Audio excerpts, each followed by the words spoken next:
Hello my dear students, welcome back to the channel. હું છું નિશાંત કતીરા અને આજના આ વિડીયોથી આપણે સ્ટાર્ટ કરવા જઈ રહ્યા છીએ સ્વાધ્યાય 6.2. ટોટલ 10 દાખલા છે 6.2 માં, જેમાં પહેલા 2 સમ્સ છે, દાખલા છે, જ્યારે બાકીના 8 સમ્સ ત્રીજાથી 10મા સુધી સાબિતીઓ છે. અને તમને ખ્યાલ છે કે છઠ્ઠા ચેપ્ટર ત્રિકોણમાંથી આપણને વિભાગ ડી માં 2 ક્વેશ્ચન 4-4 માર્કના પૂછાય છે. 8 માર્કનો ચેપ્ટર છે, ઓબ્જેક્ટિવ અલગ. 8 માર્કમાંથી 2 સમમાંથી એક હશે પ્રમેય 6.1 અથવા 6.2 અને બીજો એક સાબિતીનો દાખલો હશે. હવે ઘણાને એમ હશે કે સર પ્રમેય તો અમે કરશું જ, યાદ રાખી લેશું અને 4 માર્ક લઈ આવશું, બીજો ઓપ્શનમાં કાઢી નાખશું, સાબિતીઓ કેટલી યાદ રાખી, બોરિંગ. પણ આ વિડીયો જો તમે જોઈ લેશો, ખાસ કરીને 3 અને 4 2 સમ, તો તમને એમ થશે કે સર સાબિતીઓ તો બહુ સહેલી છે, એ કરવા જેવી છે, આંકડાશાસ્ત્ર મૂકી દેવાય, સંભાવના એ મૂકી દેવાય અને આ સાબિતી કરી લેવાય જો આજ પૂછાઈ જાય તો પ્લીઝ ધ્યાન આપજો, મજા આવશે, શીખવા ઘણું મળશે. એન્ડ સુધી જોડાયેલા રહેજો. અને હવે આપણે આ વિડીયો સ્ટાર્ટ કરી. તમે પોતે કહેશો કે સર સાબિતી ખરેખર કરવા જેવી છે. ઓકે, જુઓ સ્વાધ્યાય 6.2 ટોટલ 4 સમ્સ આપણે શીખવાના છે, 1 2 3 4. જેમાં સૌથી પહેલા ક્વેશ્ચન 1, આકૃતિ 1 અને 2 માં ડીઈ અને બીસી એકબીજાને સમાંતર છે. તો પહેલા દાખલામાં ઈસી શોધો અને બીજા દાખલામાં એડી શોધો. હવે જુઓ, જ્યારે આવી આકૃતિ હોય ને તો 5 સૂત્ર બને આ આકૃતિ ઉપરથી. હવે 5 માંથી કયા સૂત્રનો આપણે ઉપયોગ કરવાનો છે એ ખબર કેમ પડશે? એના માટે પહેલા 5 સૂત્ર આપણને ખબર તો હોવી જોઈએ. તો પહેલા 5 સૂત્રની સમજ મેળવીએ, પછી આ સમ કરીએ. જુઓ, સૌથી પહેલા જે આકૃતિ છે એ આકૃતિ દોરીએ.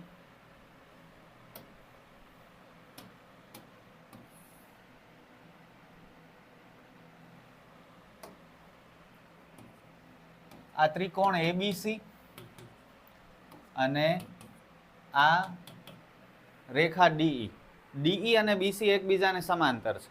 ઓકે, હવે સૂત્ર ક્યાં બને છે? જુઓ, સૌથી પહેલો સૂત્ર બને ઉપરનો અડધો ભાગ અને નીચેનો અડધો ભાગ, એટલે કે અડધા અડધા વાળા ભાગ, એડી છેદમાં ડીબી. અને એવી જ રીતે ઓલી સાઈડ ઉપરનો અડધો એઈ અને નીચેનો અડધો ભાગ ઈસી. First formula. Now second formula. આ સાઈડ ઉપરનો અડધો ભાગ અને આખો ભાગ એડી છેદમાં એબી, એડી છેદમાં એબી. અને એવી જ રીતે ઓલી સાઈડ એઈ છેદમાં ઉપરનો અડધો અને આખો એસી. ક્લિયર?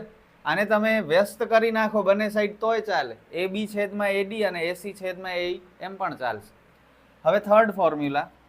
જેમ સેકન્ડમાં ઉપરનો અડધો ને આખો ભાગ લીધો, એવી રીતે હવે નીચેનો અડધો ભાગ અને આખો ભાગ, ડીબી છેદમાં એબી અને ઈસી છેદમાં એસી. ઓકે, આ 3 ફોર્મ્યુલા. હવે ચોથો ને પાંચમો થોડો અલગ છે અને એનો ઉપયોગ થવાનો છે ઉદાહરણ 7 કે 9 કોઈક છે છોકરીવાળો, પડછાયાવાળો, યાદ છે ને? તો આ ચોથો ને પાંચમો ખાસ સમજજો. આ સાઈડ ઉપરનો અડધો અને આખો, જેમ બીજામાં લીધો તો એમ જ ઉપરનો અડધો અને આખો. અને હવે આલી સાઈડ નહીં આવી, હવે આ વચ્ચેના ડીઈ નાનો ભાગ અને બીસી મોટો ભાગ. જુઓ, પહેલા આપણે ઉપરનો અડધો નાનો ભાગ લીધો અને પછી મોટો ભાગ એબી લીધો. એવી જ રીતે નાનો ભાગ ડીઈ અને મોટો ભાગ બીસી. સમજાય છે? અને પાંચમો સૂત્ર સેમ ચોથાની જેમ જ આ સાઈડ આપણે બાજુઓ લીધી છે, એના બદલે હવે આ સાઈડની બાજુઓ, ઉપરનો અડધો એઈ અને આખો એસી. એવી જ રીતે આ વચ્ચેનો અડધો અને આખો બીસી, ડીઈ છેદમાં બીસી. ખ્યાલ પડ્યું? આ 5 સૂત્ર બને જ્યારે આવી આકૃતિ હોય ત્યારે. જરૂર હોય તો સ્ક્રીનશોટ તમે લઈ શકો છો. અને હવે આપણે 6.2 નો ક્વેશ્ચન 1 શીખીએ. જુઓ, પહેલા દાખલામાં ઈસી આપણે શોધવાનું છે. ઈસી કેમ શોધશું? હમણાં 5 સૂત્ર લખ્યા, એમાંથી કોઈ એક સૂત્રનો ઉપયોગ થશે, નક્કી કરો. કોની કોની કિંમત આપણી પાસે છે? જે કિંમતો આપેલી હોય ને એના ઉપરથી ડિસાઈડ થશે કયો ફોર્મ્યુલા આવશે, પહેલેથી નક્કી નહીં કરી શકીએ. જુઓ, ઉપરના અડધાની કિંમત એડીની આપણી પાસે છે, એવી જ રીતે નીચેનો અડધો ડીબીની છે. આ સાઈડ ઉપરનો અડધો છે અને નીચેનો અડધો શોધવાનો છે. તો પહેલો સૂત્ર અડધા અડધા વાળો. હવે કયો તમે સૂત્ર, AD છેદમાં DB AE છેદમાં EC. સિમ્પલ. AD છેદમાં DB AE છેદમાં EC. AD ની કિંમત 1.5, DB 3, આ 1 અને EC શોધવાનું છે. કરો ચોકડી ગુણાકાર. 1.5 ગુણ્યા EC એટલે 1.5 EC. 3 અને 1 નો ગુણાકાર 3. EC ને એકલો કરો, 1.5 જશે છેદમાં. પોઈન્ટ દૂર કરી નાખીએ. ક્યાં મોટી વાત છે આપણા માટે. નીચેથી પોઈન્ટ નીકળે તો ઉપર 10. 3 ગુણ્યા 5 15 અને આ 5 દુ 10. તો EC ની કિંમત મળી 2. સિમ્પલ હતું. હવે આ સમ ડાયરેક્ટ થઈ જાય. આ કંઈ માથાકૂટ કરવાની જરૂર ન પડે. જો ઓબ્જેક્ટિવમાં પૂછે તો 2 માર્કમાં કે 4 માર્કમાં આવા 2-3 સમ પૂછી નાખે તો આ બધી ગણતરીઓ કરવી જ પડે. ડાયરેક્ટ કેમ થાય? તો જો ઉપર 1.5 હતા, નીચે 3 હતા. 1.5 અને 3માં શું સમાનતા લાગે છે? ડબલ છે 1.5 કરતા 3. તો અહીં પણ ઉપર 1 છે તો નીચે એના ડબલ કરી નાખો. 1 ના ડબલ 2. ખબર પડી ગઈ? તો આવી રીતે પણ હોશિયાર વિદ્યાર્થીઓ વિચારતા હોય અને સમ ગણવાથી પહેલા જ એમને આન્સર ખબર હોય. સમજ્યા? હવે નેક્સ્ટ સમ. સર આ સમ ડાયરેક્ટ થઈ જાય પણ બધાથી ન થાય. ઓકે, પોઈન્ટ વાળા નંબર્સ છે એટલે થોડું વિચારીને કરવું પડે. પ્રેક્ટિસ જેણે ઘણી બધી કરી હોય ને એનાથી થઈ જાય. તો હું અત્યારે ડાયરેક્ટ નથી કરતો, આપણે ફોર્મ્યુલાથી જ કરીએ, પછી છેલ્લે સમજાવીશ કેમ ડાયરેક્ટ કરે. ચલો, આકૃતિ તમે જોઈ શકો છો, કિંમતો પણ તમે જોઈ શકો છો. ફોર્મ્યુલા કયો ડિસાઈડ કરશું? જો જમણી સાઈડ ઉપરના અડધાની કિંમત છે, નીચેના અડધાની કિંમત છે. એવી જ રીતે ડાબી સાઈડ નીચેના અડધાની કિંમત છે અને AD આપણે શોધવાનું છે. ઓકે, ફોર્મ્યુલા, પેલો ફોર્મ્યુલા હમણાં જે યુઝ કર્યો એ અડધા અડધા વાળો. AD છેદમાં DB AE છેદમાં EC. AD તો શોધવાનું છે. DB 7.2, AE 1.8 અને 5.4. કરો ચોકડી ગુણાકાર. હવે આ બંનેનો ગુણાકાર કરવા નહીં બેસતા, નહીતર નવરા થઈ જશે, અડધી કલાક નીકળી જશે. જેમ છે એમ રહેવા દે ગુણાકારના સ્વરૂપમાં. AD ને એકલો કરો, 5.4 જશે છેદમાં. સૌથી પહેલા પોઈન્ટ દૂર કરીએ આપણે. ઉપરથી પોઈન્ટ નીકળે એટલે નીચે 10 અને નીચેથી પોઈન્ટ નીકળે એટલે ઉપર 10. એક સ્થાન પછી છે એટલે 10, બે સ્થાન હોય તો 100. આ 10 10 કટ થઈ ગયા. હવે ઉપર નીચે કટ થાય છે. વિચારો કેમ થશે? 18 અને 54 ડાયરેક્ટ કટ થાય. 18 તેરી 54. પણ ઘણાને 18 નો ટેબલ ન આવડતો હોય તો 18 અને 54 6 ના ટેબલમાં પણ આવે, 9 ના ટેબલમાં પણ આવે, 3 ના ટેબલમાં આવે, 2 ના ટેબલમાં આવે. ઓકે, તો ડાયરેક્ટ 18 ન આવડે તો 6 અથવા 9 નો તમે વિચારી શકો છો. આપણે 9 થી કટ કરીએ. 9 દુ 18 અને 9 6 54. હવે 2 ને 6 કટ કરી નાખો. 2 તેરી 6 અથવા સીધા 18 તેરી 54 કર્યા હોત તો ડાયરેક્ટ થઈ જાય. 3 અને 72 કટ થાય છે. 24 તેરી 72. હવે બચ્યું શું? 24 અને 10. ઘણા કહેશે કે સર 10 અને 24 પણ કટ થાય છે, કર્યા કેમ નહીં? 5 દુ 10 અને 12 દુ 24. પણ યાદ રાખજો, 10 ને આપણે પૂરેપૂરો કટ કરી શકતા હોઈએ ને તો જ 10 ને કટ કરવાનું, નહીતર 10 ની મસ્તી નહીં કરવાની. 10 આપણો બહુ સારો ફ્રેન્ડ પણ છે અને હેરાન પણ કરે એવો છે. હવે આને આપણે કટ કરી નાખશું. સપોઝ 5 દુ અને 12 દુ, સોરી ભૂલ થાય છે, 5 દુ અને 12 દુ. ઓકે, હવે 12 અને 5 બચ્યા, એ તો કટ નહીં થાય, તો ફરજિયાત આપણે 12 અને 5 નો ભાગાકાર કરવો પડશે અને ભાગાકારમાં ટાઈમ લાગે. એટલે 24/10 ડાયરેક્ટ શું થઈ ગયા? 2.4 થઈ ગયા. સમ પૂરો થઈ ગયો, ભાગાકાર ન કરવો પડે. સમજ્યા? ચલો, હવે ક્વેશ્ચન 1 કમ્પ્લીટ, જેમાં 2 સમ્સ હતા.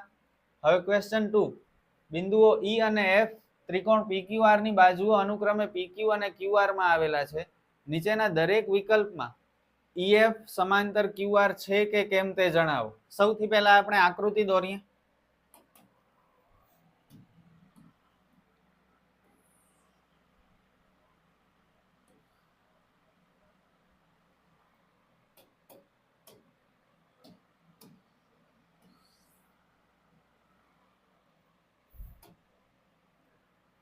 ત્રિકોણ છે PQR અને EF સમાંતર QR આપણે સાબિત કરવાનું છે. એટલે ચેક કરવાનું છે કે બંને એકબીજાને સમાંતર થાય છે કે નહીં.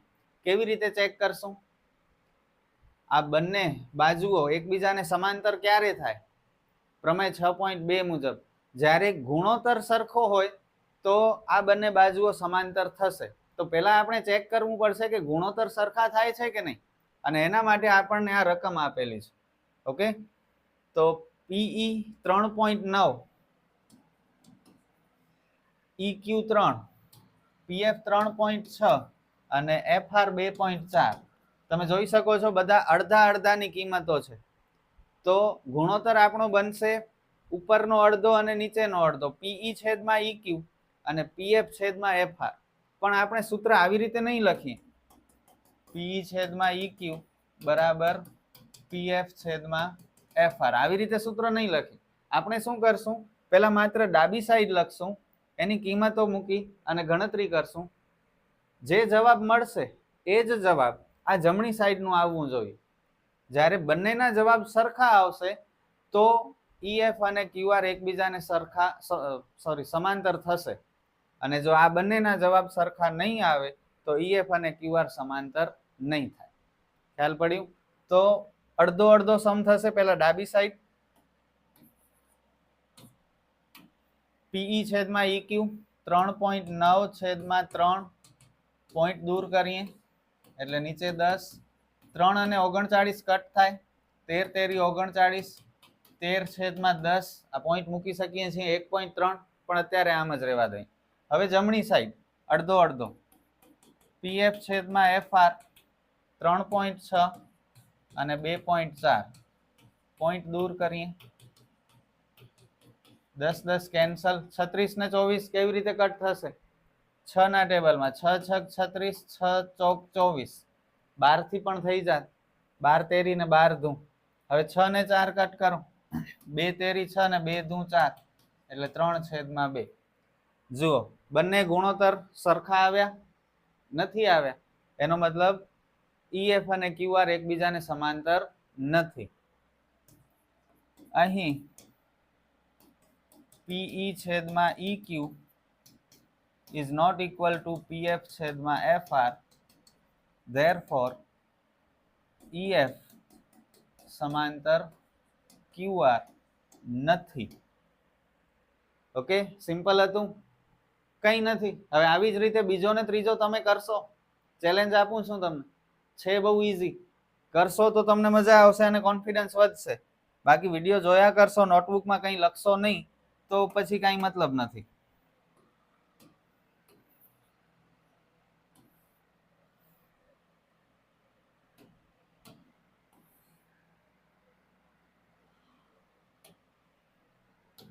P Q R E અને F. જુઓ PE 4, QE 4.5, આ 4, આ 4.5, PF 8, RF 9. પાછા બધા અડધા અડધાની કિંમતો છે. પહેલા ડાબી સાઈડ આપણે ગુણોત્તર શોધીએ, પછી જમણી સાઈડનો ગુણોત્તર શોધશું. બંનેના જવાબ સરખા આવશે તો સમાંતર થશે, નહીતર નહીં થાય. PE છેદમાં EQ 4 છેદમાં 4.5 પોઈન્ટ દૂર કરીએ એટલે ઉપર 10, કટ થાય છે 10 અને 45, 5 ના ટેબલમાં 5 ધૂ અને 5 નવા, 4 ધૂ 8, 8 છેદમાં 9. હવે જમણી સાઈડ PF છેદમાં FR 8 છેદમાં 9. જુઓ બંને સરખા થઈ ગયા એટલે EF ને QR સમાંતર થશે. અહીં પીઈ છેદમાં ઈ ક્યુ અને પીએફ છેદમાં એફ આર સરખા છે, તેથી ઈએફ સમાંતર ક્યુ આર. પૂરું. નેક્સ્ટ સમ.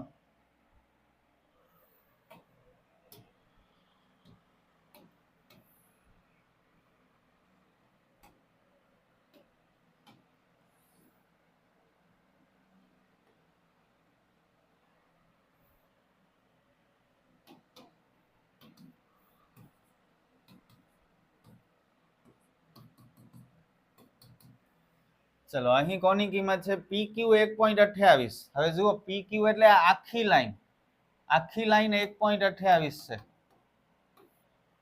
અને PR એટલે આ સાઈડ પણ આખી લાઈન 2.56, PE 0.18 અને PF 0.36.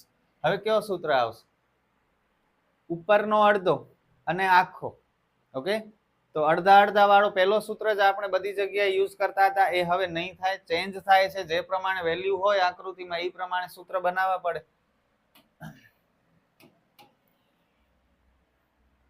તો ઉપરનો અડધો અને આખો PE છેદમાં PQ 0.18 છેદમાં 1.28.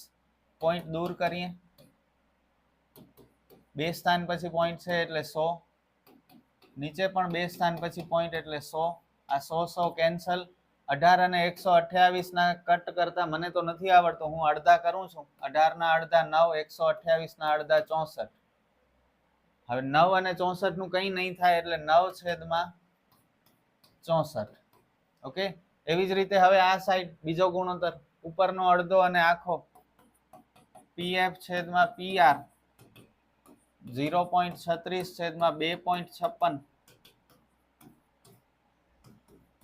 પોઈન્ટ દૂર કર્યા,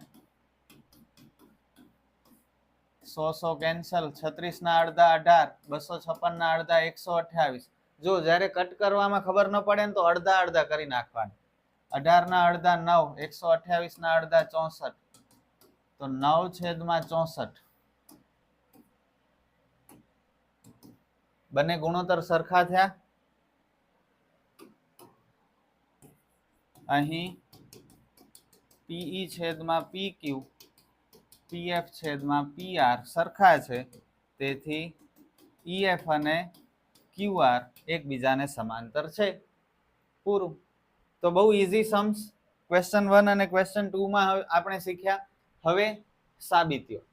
મને ખ્યાલ છે ડર લાગે છે તમને આ બધી સાબિતીઓમાં, પણ બધો ડર દૂર થઈ જશે. માત્ર થોડો ટાઈમ મને આપો, 5 થી 7 મિનિટ લાગશે ક્વેશ્ચન 3 અને 4 બે સમ પૂરા કરતા. જો એ તમે 5 થી 7 મિનિટ આપી દીધી ને તો 100% તમે એક્ઝામમાં આ 4 માર્ક લઈને જ આવશો. ઓકે, તો ધ્યાન આપો. આકૃતિમાં જો LM સમાંતર CB અને LN સમાંતર CD હોય તો સાબિત કરો કે AM છેદમાં AB અને AN છેદમાં AD નો ગુણોત્તર સરખો થાય. હવે જુઓ, સૌથી પહેલા આપણે LM સમાંતર CB આની વાત કરી છે. આકૃતિમાં જુઓ ક્યાં છે LM સમાંતર CB, જુઓ, અને એ કયા ત્રિકોણમાં છે એ ત્રિકોણ ગોતો. LM સમાંતર CB છે. હવે આ ત્રિકોણ કેવો બનાવે છે? સર નથી પડતી ખબર, કઈ વાંધો નહીં. પેલા આ બે સમાંતર બાજુઓ મળી. હવે જે મોટી બાજુ હશે ને એ ત્રિકોણની એક બાજુ હશે. તો જુઓ, BC ત્રિકોણની એક બાજુ છે, તો એક આ ત્રિકોણ બને છે. મળ્યો ત્રિકોણ ABC, જેમાં LM અને BC એકબીજાને સમાંતર થાય છે. તો બસ આપણે માત્ર આટલું જ કરવાનું છે. સમાંતર બાજુઓ આપેલી હશે, આપણે ત્રિકોણ શોધવાનું છે, કયો ત્રિકોણ બને છે. અને અહીં આપણે લખશું ત્રિકોણ આપણને મળ્યો ABC. ત્રિકોણ ABC માં LM સમાંતર CB, જ્યાં LM એ AB ને બિંદુ M માં અને AC ને બિંદુ L માં છેદે છે. આ એક લાઈન લખવાની, 4 માર્કનો સમ છે, નાનકડો સમ છે. થોડુંક લખાણ કરશું તો સારું લાગશે, ઇમ્પ્રેશન સારી પડશે. હવે ગુણોત્તર બનાવશું પ્રમેય 6.1 મુજબ. 6.1 ખ્યાલ છે ને, થેલ્સનો પ્રમેય. આપણને કહેવામાં આવ્યું હતું કે જો બે બાજુઓ એકબીજાને સમાંતર હોય તો તે સમાન ગુણોત્તર બનાવશે. તો બસ LM અને BC સમાંતર છે, તો હવે સમાન ગુણોત્તર કયો બને એ આપણે નક્કી કરીએ. અને એના માટે આપણે જે સાબિત કરવાનું છે ને, આને ધ્યાનમાં રાખશું. આના ઉપરથી જ આપણે વિચારશું. ઓકે, જુઓ, આપણને AM છેદમાં AB ની જરૂર છે. તો AM આ રહ્યું, આ અડધો ટુકડો, અને ફોર્મ્યુલા તો આમ પણ બને, AM અને બાકીનો અડધો ટુકડો MB, AL અને બાકીનો અડધો ટુકડો LC. મોટા ભાગના વિદ્યાર્થીઓને આ અડધા અડધા વાળો જલ્દી મગજમાં બેસી જાય છે, તો આ સૂત્ર બની શકે છે. પણ આપણને MB નથી જોઈતું. જો AM જોઈએ છે, એ તો આમાં સાબિતીમાં પણ છે, પણ આપણે AB જોઈએ છે અને મળે છે MB. તો આ અડધો ટુકડો નહીં લઈએ, આપણે AM ની સાથે આખો લઈ લેશું. ઓકે, અડધો ટુકડો અને આખો ટુકડો. તો ફોર્મ્યુલા આપણે કંઈક આવી રીતે બનાવશું, AM છેદમાં AB. એવી જ રીતે આ બાજુ ઉપર AC ઉપર નાનો ટુકડો AL અને મોટો ટુકડો AC. ઓકે, ખબર પડે છે? તમે કહેશો સર આ AL ને AC ની જરૂર નથી, તો એનું શું કરી? તો એ થશે. હજી તો એક જ આપણે લીધું છે ને, હજી આ બીજી બે સમાંતર બાજુઓ તો બાકી છે. હવે આની વારી. હવે જુઓ, LN અને CD આને બગાડી નાખ. LN અને CD સમાંતર છે. કયો ત્રિકોણ બનાવશે? જે ત્રિકોણ બનશે એમાં CD એક બાજુ હશે, મોટી બાજુ. તો આ ત્રિકોણ બન્યો, ત્રિકોણ ADC. ઓકે,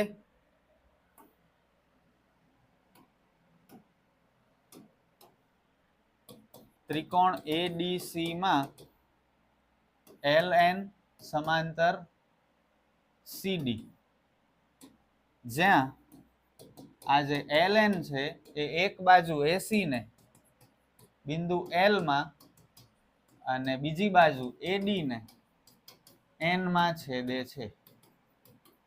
બસ, હવે ફરીથી ગુણોત્તર.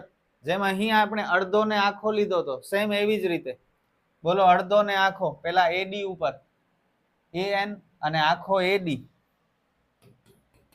AN આખો AD. એવી જ રીતે AL આખો AC. આ આપણને પ્રમેય 6.1 મુજબ આપણે ગણતરી કરીએ છીએ. આ પણ પ્રમેય 6.1. હવે જુઓ, આ જે પરિણામ મળ્યું એને આપણે નામ આપીએ પરિણામ 1. આ જે રિઝલ્ટ મળ્યું એને આપણે પરિણામ 2. હવે બંને પરિણામને સરખાવો. બંને પરિણામમાં જમણી સાઈડ કોમન છે. જુઓ, AL છેદમાં AC, AL છેદમાં AC. અને નિયમ તમને ખ્યાલ છે કે જ્યારે જમણી સાઈડ સરખી હોય તો ડાબી સાઈડ પણ સરખી થશે. તો આ AM છેદમાં AB અને AN છેદમાં AD ઇક્વલ થશે, જે આપણે સાબિત કરવાનું છે. પૂરો દાખલો. પરિણામ 1 અને 2 પરથી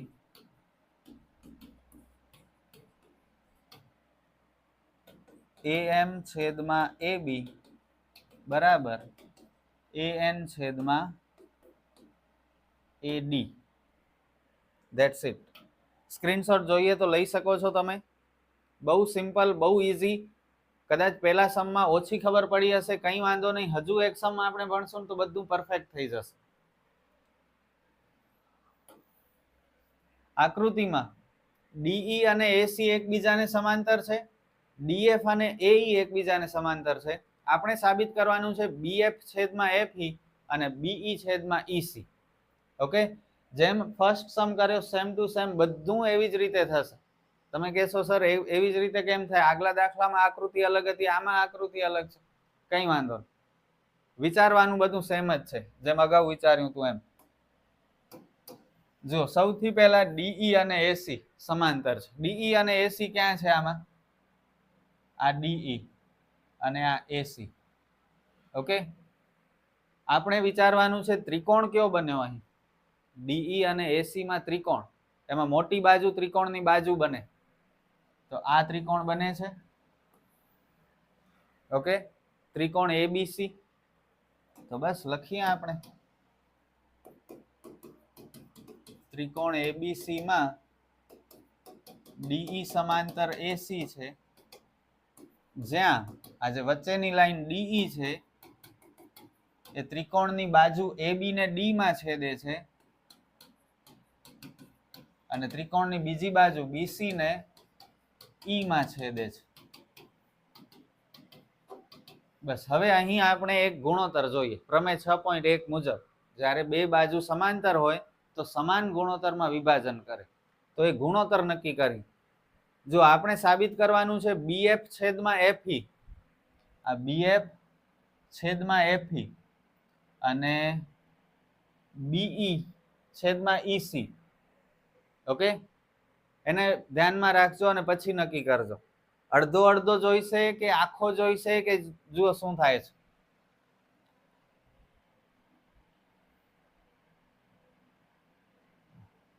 બીઈ છે, બીઈ છેદમાં ઈસી એટલે અડધા અડધાની જરૂર પડે છે.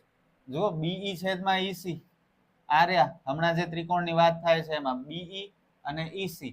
એવી જ રીતે આ સાઈડ શું થશે? બીડી અને ડીએ. ઓકે, તો પોતાની રીતે કઈ નથી કરવાનું. આ લોકોએ જે પૂછ્યું છે એવી રીતે વિચારી અને આપણે આગળ વધવાનું. બીડી છેદમાં ડીએ અને બીઈ છેદમાં ઈસી પ્રમેય 6.1 મુજબ આ પરિણામ 1. હવે આપણે બાકીની બે સમાંતર બાજુઓ ડીએફ અને એઈ, આ ડીએફ એઈ સૂત્ર ત્રિકોણ કયો બન્યો? જલ્દી કયો મને. એઈ એમાં ત્રિકોણની એક બાજુ હશે. ત્રિકોણ એબીઈ. ઓકે,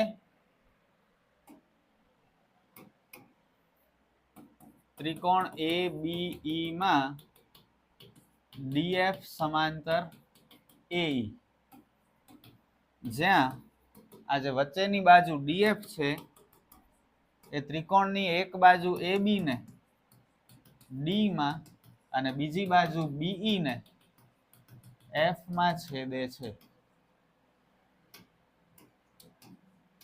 ઓકે, હવે ગુણોત્તર આપણને ખબર છે અડધા અડધા વાળો જ લેવાનો છે. આમાં અડધા વાળો લીધો તો હવે પણ અડધા વાળો જ આવશે. બોલો, બીડી છેદમાં ડીએ, બીડી છેદમાં ડીએ અને બીએફ છેદમાં એફઈ. જુઓ બીએફ છેદમાં એફઈ મળી ગયું.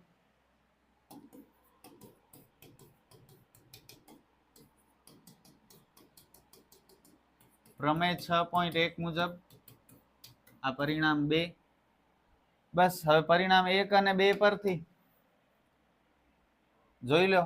બીડીડીએ બીડીડીએ બંને પરિણામમાં ડાબી સાઈડ કોમન છે, સમાન છે. જો ડાબી સાઈડ સમાન હોય તો જમણી સાઈડ સમાન થાય. તો બીઈસી અને બીએફએફ ઇક્વલ થશે. થઈ ગયા? પૂરું થઈ ગયું. પરિણામ 1 અને 2 પરથી આ જમણી સાઈડ બંને સરખી થશે. બીઈ છેદમાં ઈસી બરાબર બીએફ છેદમાં એફઈ. જુઓ, એ લોકોએ બીએફ છેદમાં એફઈ પહેલા લખ્યું તો આપણે એમ જ કરીએ. અને આ પાછળ લખ્યું છે, એનાથી કઈ ફરક નહીં પડે, કારણ કે વચ્ચે બરાબરની નિશાની જ છે. તો બસ અહીં આપણો આ દાખલો પૂરો. કેવો લાગ્યો? સાચું કહેજો. હાર્ડ હતું? કઈ ન હતું. જે સમાંતર બાજુ આપી છે એના ઉપરથી આપણે ત્રિકોણ નક્કી કરવાનું છે અને ગુણોત્તર બનાવવાનું છે. ગુણોત્તર બનાવતી વખતે ધ્યાન રાખવાની છે આપણે સાબિત શું કરવાનું છે એના આધારે ગુણોત્તર બનાવજો, જેથી કરીને તમારો સમ 2 પરિણામ ઉપરથી પૂરો થઈ જશે. 4 માર્ક આપી જશે આ સમ. જોઈ લો, કોન્ફિડન્સ આવતું હોય તો કરી શકો છો. બાકી આંકડાશાસ્ત્ર સંભાવના છે જ ઓપ્શનમાં તમારી માટે. અને સ્ક્રીનશોટ જોઈએ તો લઈ લો. આપણે ફરી મળીએ નેક્સ્ટ વિડીયોમાં બાકીના સમ સાથે. All the best.